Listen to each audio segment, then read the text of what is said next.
Hello, everyone. How are you doing today? Let me just check, as I usually do with live videos, and we are good. I am really happy to be here today. To be very sincere, I was just recording a video. It's actually a celebratory video for the faculty where I did my undergrad back in Brazil. So I spent the last almost 10 minutes trying to get a good selfie position for a 50-second video. Anyway, with that on the side, welcome to this Qualitative Wednesday. I am super excited about today, and you might have already read yesterday's blog post where I talked about inductive and deductive approaches to qualitative data analysis. I'm not going to be repeating myself and going over the full content of the blog. I know some of you who are part of this group, you are also maybe teaching. I think some of you might be teaching qualitative methods in your institutions.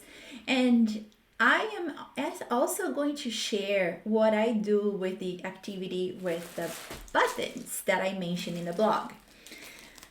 So first of all, inductive and deductive approaches of data analysis are very important, I think, for people who do qualitative research to understand. And why is that? I think so many decisions that happen throughout the design and data collection and analysis are based on whether or not you're going to follow an approach that is inductive, with that open exploration of the data, or deductive, with more of a preformed coding scheme or following and putting your data in certain buckets or categories. And if you are still wondering what that means, if you haven't read the blog post that came out yesterday, I encourage you to do so, because hopefully, if you have any questions, you can post them, but I think you will probably be able to understand what inductive and deductive approaches are if you read the full blog post. But I say there that I teach inductive and deductive approaches when I am in person with a class using buttons. And I want to walk you through the whole activity, and this is something that you might be able to use in a class or workshop setting, of course, when we go back to that reality. But keep this in mind as you move forward from this point on. And it's also an activity that I am quite sure we can try to replicate. Actually, I shouldn't say I'm quite sure. I'm sure we can replicate in an online system of teaching and delivery as well. Of course, people wouldn't be able to be sharing and touching the buttons, but you can provide a photo or a few different photos for different groups, and when they are in breakout rooms, they would be able to sort and figure the activity out in different small groups if you're doing that online. That's something that I actually wish I could have done in the first workshop that I offered back in April. And I am hoping that in the future, when I do this activity again and I am using an online medium, possibly Zoom or another one, I would do it for sure. I would use breakout rooms and kind of try to mimic what I do in person. So if you're wondering what this is, I bought this at the dollar store. Not only this one, but I bought many bags of buttons in different colors and shapes. They each cost $2, and I have this now for all the instruction that I do in person.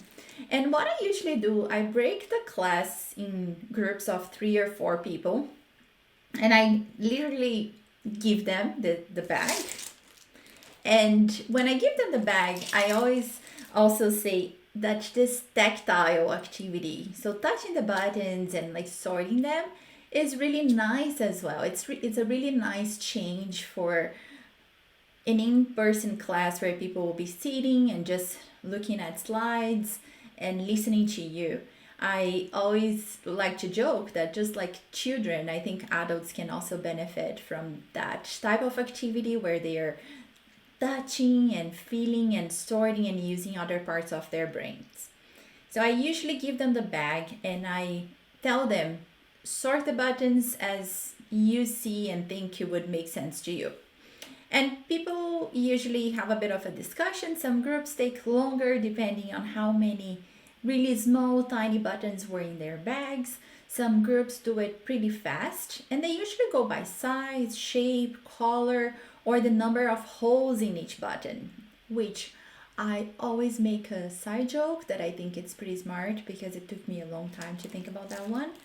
And I actually didn't think by myself. I had someone say they did it, and I was like, oh, wow, I would not have thought that. In any case, that's when we usually have a discussion about which group did what and why they went there. And then I usually pose a question and I put a question up on the screen and I try to make them think of a scenario. I have used a few ones, but lately I have used the one where they imagine they are the designer of children's clothing and how would they sort the buttons knowing that they need to make it appropriate for their clothing line. And it usually changes. So they will start sorting the buttons now by fashion statement, utility, appropriate, not appropriate, or being too small, too big, and age groups depending on if they thought about children across age groups. Have had many different responses to that, and it's definitely something that helps them usually to see the difference between before and after.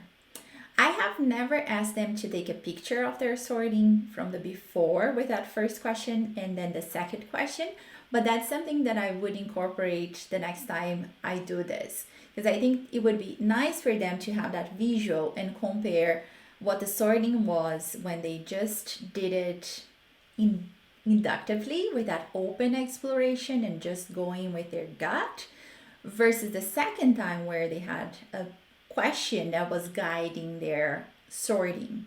And that's how I teach inductive and deductive approaches to qualitative data analysis. This activity is very well received, and I think it really helps those that have no experience with qualitative research to realize the open exploration aspect of inductive approaches to data analysis. And the deductive approach, of course, I always tell them that it's not necessarily a question like the one I give them. It is usually predetermined codes or framework or theory that is guiding the sorting. In addition, I always remind them that even when you're doing an inductive approach, it's very likely that you have a research question.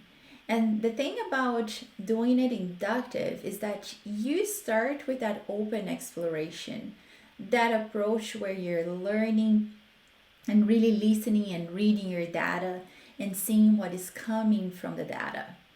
Of course, as you move through your data analysis, and especially later on as you're refining categories and subcategories and seeing the themes that weave through the data, you will definitely start having your research question come and be part and inform how you write and how you refine your data.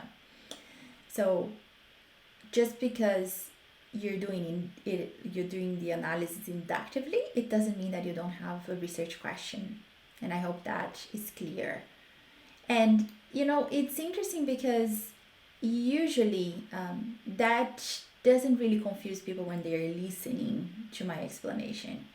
But I had one member from this group that actually sent me a message, and she was struggling because they had predefined categories and subcategories when they started their data analysis. And so what she said was, she asked the question, we had predetermined categories that were based on our questionnaire and our study, what were the factors that we expected from parents. And later on, we, however, really read the data with that open mind and seeing what was coming from there. What I told her was, in my opinion, you still used an inductive approach because you had the predetermined categories that were created based on your questionnaire, on your research area, and what you were trying to investigate. That doesn't mean that you're not listening to the data as you're going through it, because the things that went inside those overarching categories were still very much guided by what the data was saying. But it was a deductive approach at first. And it's something for you to also keep in mind if you're feeling like, well, I feel like I could say I did it inductive in a way, but it's deductive because I had predetermined categories. So just know that possibility of doing it in a deductive way, having predetermined categories and potentially subcategories, but still listening and reading your data with that openness as you're feeling and finding which data will go where. And I think it's always important to explain that when you're writing your findings, when you're writing a manuscript. And that's it. That's what I had to share about inductive and deductive approaches to qualitative data analysis.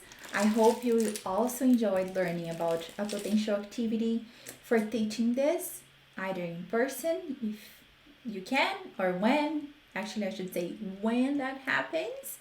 And something that can also happen in an online class using the ideal or the scenario where people would be getting a bag of buttons. So that is a really fun activity. I highly recommend it. It's been successful when I have tried it with a few different classes in the past 3 years, and people enjoy it and definitely comment on how it gives them a nice break, and it's also a very practical way of realizing the difference in a concept that is not usually something that they know before they sit and come to learn about qualitative methods for the first time. And that's it. That's what I had for today. I also want to say one last thing. Actually, two things before we go.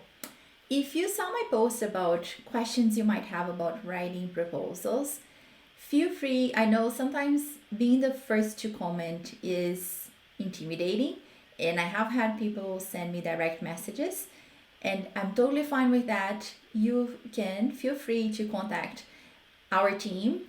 It's me and Jess behind QualiQ for Qualitative Minds, and we will for sure take those questions and incorporate the posts and the content for June.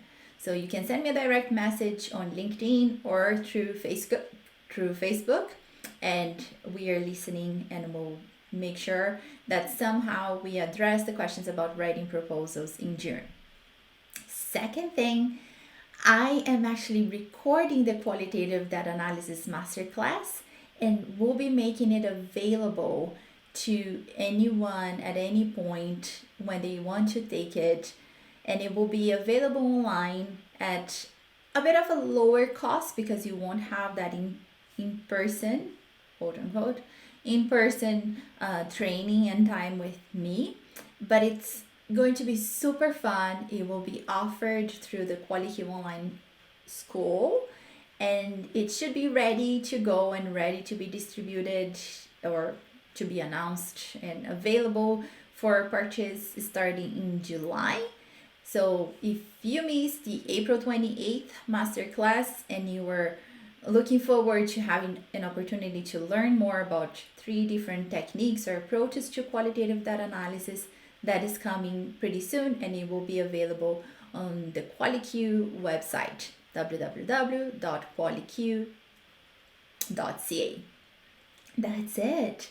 Have a wonderful week, and I hope to see you soon, and stay safe, stay well, and I hope you have a wonderful rest of your week. Take care, everyone. Bye-bye.